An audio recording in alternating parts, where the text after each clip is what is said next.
Vande Mataram, dear students. Today we will see the second part of Unit 9 of English subject of Standard 8th. And the second part of Unit 9 is the continuity of Part 1 video. तो बच्चों अपने इस video में क्या देखेंगे? Unit 9 को continue करेंगे, right? जो पार्ट 1 में अपने अधूरा छोड़ा था ना, जहाँ से यूनिट को, वहीं से अपने कंटिन्यू करेंगे. Okay, shall we start? Okay. His mother was an affectionate and thoughtful woman. It was proper, she thought, not to discourage the fanciful hopes of her little boy. So she said to him, Perhaps you may. तो अब क्या हुआ? His mother, his यानी किसकी? तो Ernest की माँ. वो कैसी थी? तो वो अफेक्शनेट यानी कि प्रिय थी, बहुत ही वो लव करती थी अपने बेटे को, और समझदार थी, थॉटफुल थी, यानी कि समझदार वुमेन थी. और वो जानती थी कि ये सही नहीं होगा कि मैं मेरे बेटे की आशाओं को डिस्करेज करूं. इसलिए उसने अर्नेस्ट को क्या कहा कि हाँ शायद, पर हाँ शायद किसके बारे में उसने कहा? तो अर्नेस्ट ने जब उसकी माँ को बोला कि माँ, मैं आशा करता हूँ कि मैं उस इंसान को मिलूंगा जिसका फेस हूबहू किससे मिलता है? द ग्रेट स्टोन फेस से. तो उस इंसान को मैं फ्यूचर में मिलूंगा. तो वो आशा कर रहा था, होप्स कर रहा था. तो उसके बारे में उसकी माँ ने उसको डिस्करेज नहीं किया, पर उसने क्या किया? उसको कहा कि हाँ शायद तुम मिल सकोगे.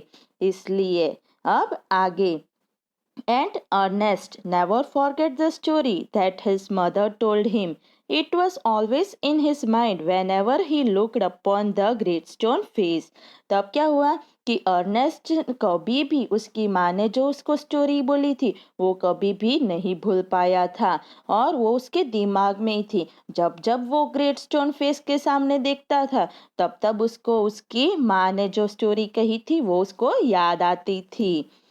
He spent his childhood in the log cottage where he was born, was dutiful to his mother and helpful to her in many things, assisting her much with his little hands and more with his loving heart. अब क्या हुआ कि Ernest ने अपना पूरा बचपन कहाँ गुजारा था? लॉग कॉटेज यानी कि लकड़ी से जो झुपड़ी बनी थी उसमें उसने गुजारा था, जहाँ पे वो जन्मा था. और वो अपनी माँ की तरफ बहुत ही जिम्मेदार था, और वो उसकी माँ को बहुत सारी चीज़ों में मदद करता था, छोटे छोटे कामों में मदद करता था, और वो बहुत प्यार करता था अपनी माँ से. In this manner, from a happy yet often pensive child, he grew up to be a mild and quiet youth. तो पेंसिव यानी क्या होता है कि समझदार, थॉटफुल. तो इसी तरह बहुत खुश से होकर वो समझदार भी था, खुश भी था, और वो जब बड़ा हुआ तो वो कैसा हुआ? माइल्ड यानी कि दयालु बन गया, और वो बड़ा जवान बन गया था. अब क्या हुआ? Ernest had no teacher but the great stone face became him. अब अर्नेस्ट की कोई टीचर तो नहीं थी, पर जो ग्रेट स्टोन फेस था वो उसकी एक टीचर बन गई थी. When the work of the day was over, he would gaze at it for hours until he began to imagine that those vast features recognized him and gave him a smile of kindness and encouragement. जब पूरे दिन वो काम करके वापिस घर पे आता था, तब वो घंटों तक बैठकर वो ग्रेट स्टोन फेस के सामने देखता रहता था और इमेजिन करता था कि कोई इंसान जब आएगा उसके फेस में तो वो कैसा लगेगा, वो कैसे पहचानेगा. इसलिए वो अच्छी तरह से देखता था, और फिर क्या करता था? एक तरह की मुस्कान और एनकरेजमेंट यानी कि दिलासा देता था कि हाँ ऐसा आएगा और मैं पहचान लूँगा. About this time, there went a rumor throughout the valley that the great man who was to bear a resemblance to the great stone face had appeared at last. तो फिर क्या हुआ कि एक टाइम ऐसा आया कि सब जगह र्यूमर यानी कि अफवाह उड़ने लगी थी पूरे वैली में कि जो इंसान ग्रेट स्टोन फेस की तरह दिखता था वो अब लास्ट में आ ही गया था। It seems that many years before, a young man had left the valley and settled at a distant seaport. Gather Gold, which was his name, had set up as a shopkeeper, and being sharp in business matters, had become so very rich that it would have taken him 100 years only to count his wealth. अब क्या हुआ कि सबको ऐसा लग रहा था कि बहुत सालों पहले जो एक यंग मैन जिसने वो वैली को छोड़ के और दूर सीपोर्ट के पास वो सेटल हो गया था और उसका नाम क्या था, गैथर गोल्ड। तो वो वहाँ पे शॉपकीपर यानी कि दुकानदार बन गया था और बिजनेस के मामलों में वो बहुत तेज था, इसलिए वो जल्दी अमीर भी बन गया था और उससे इतना इतना रुपया धन हो गया था कि उसको 100 साल भी लग जाते उसको गिनने के लिए, इतना धन उसने कमा लिया था।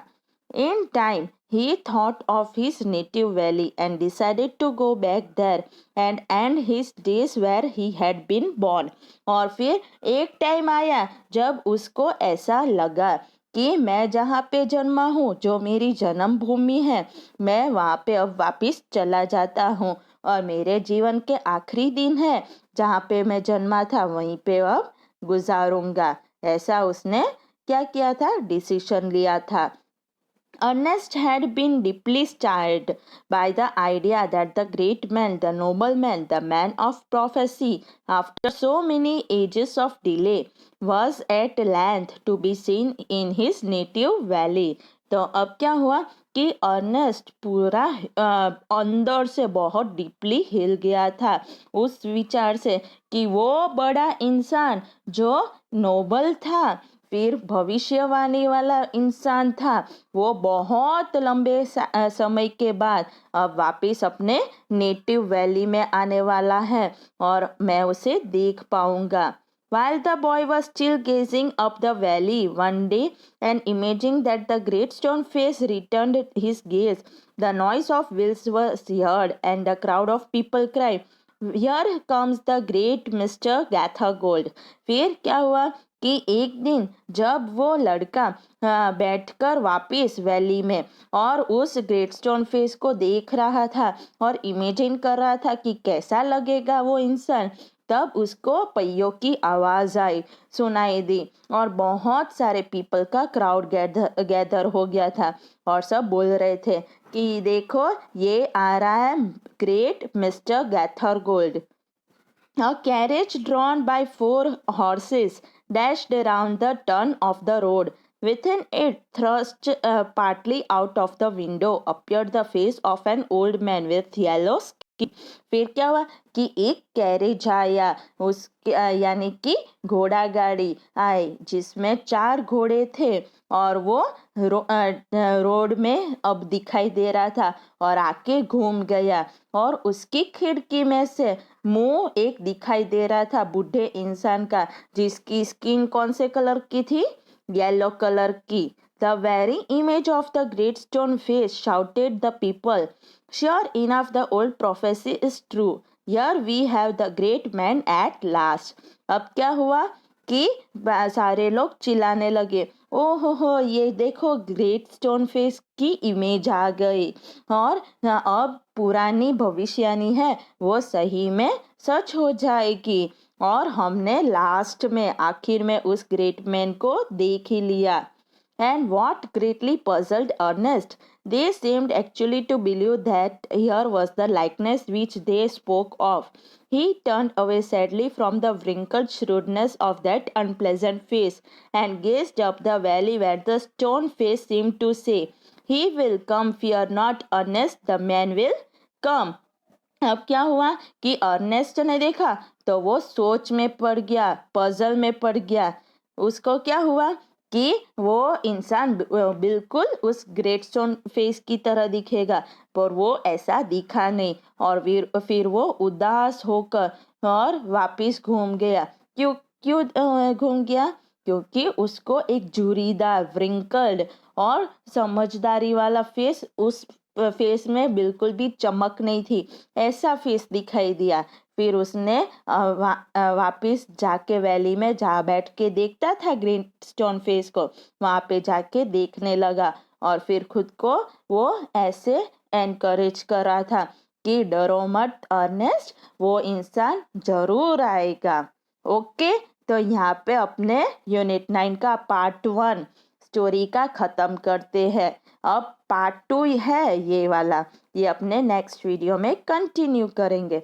आप सबको क्या करना है कि जो भी ये सारे न्यू एंड डिफ़िकल्ट वर्ड्स है उसको एक्स्ट्रा रफ नोटबुक में लिखना है, और अभी तक अपने यहाँ तक पढ़ा है उसको अच्छे से पढ़ना है और समझना है। ओके, वंदे मातरम।